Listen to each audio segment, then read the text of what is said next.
এখন আমাদের সকলকে আগামী দিনের নির্বাচনের দিকে এগিয়ে যাচ্ছি আমরা।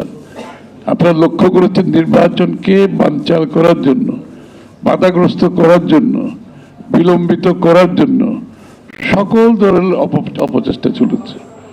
বিএনপি কিন্তু ধৈর্য সহকারে একজন প্রশিক্ষিত বিজ্ঞ নাবিকের মতো চলছে। কিন্তু সমুদ্রে ঝড় তুফান যতই আসুক, একজন বিজ্ঞ নাবিক যেরকম একটি জাহাজকে চালায়, কিন্তু তারেক রহমানের নেতৃত্বে আমরা কিন্তু সেইভাবে নেভিগেট করছি। এই যে একটু আগে বললাম, আমরা কিন্তু রেসপন্স করছি না, আমরা বড় পিকচার দেখছি। We are seeing a big picture. এই ছোটখাটো জিনিস বিষয়ে আমরা বক ডাউন হয়ে যাচ্ছি না। একটা রাজনৈতিক দল নেতা নেতৃত্বের বড় সবচেয়ে বড় অ্যাট্রিবিউট হচ্ছে যে তার সে বড় পিকচারটা দেখছে কিনা। বড় পিকচারটা হচ্ছে বাংলাদেশ, বাংলাদেশের মানুষ, বাংলাদেশের জনগণের ভবিষ্যৎ। এটা হচ্ছে সবচেয়ে বড় পিকচার। সেদিকে আমরা এগিয়ে যাচ্ছি। যে কারণে এত বাধা বিপত্তি আসা সত্ত্বেও আমরা কিন্তু সকলে নির্বাচনের দিকে আমাদের দৃষ্টি নিবন্ধিত করেছি এবং সেদিকে আমরা এগিয়ে যাচ্ছি।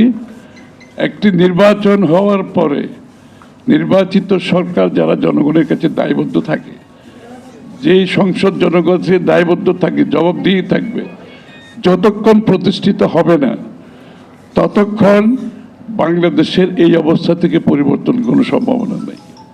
এর আগে দেখেছি 15-16 বছর, এখন 14-15 মাস চলছে, কোন নির্বাচিত সরকার বাংলাদেশে নাই। এবং নির্বাচিত সরকার না থাকলে 14-15-16 বছর এক ধরনের সমস্যা, যত 14-15 মাসে ভিন্ন ধরনের সমস্যা। কারণ জনগণের রিপ্রেজেন্টেশন নাই, এখানে জনগণের প্রতিনিধিত্ব নাই।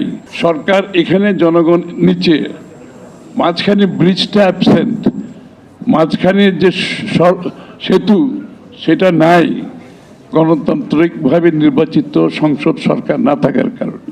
এবং সেই সেতুর না থাকার কারণে দেশ আজকে কোথায় যাচ্ছে আমার বলার প্রয়োজন নাই। আইন শৃঙ্খলা, অর্থনীতি শুরু করে সব দিকে একটি নিম্নগামী অবস্থায়, যেখানে রাজনৈতিক ব্যাকিং থাকবে না, রাজনৈতিক সমর্থন থাকবে না, সেখানে সেই সরকার জনগণের কথাও বুঝবে না, জনগণের কাছে দায়বদ্ধ থাকবে না এবং জনগণের চাহিদাও মেটাতে পারবে না। এই জন্য এই নির্বাচনের গুরুত্ব অনেক বেশি। আমরা সকলে মিলে এই নির্বাচনকে সফলভাবে জাতীয়তাবাদী শক্তিকে সমর্থনের মাধ্যমে আমরা একটি দেশে গণতান্ত্রিক অর্ডার ফিরিয়ে আনতে চাই।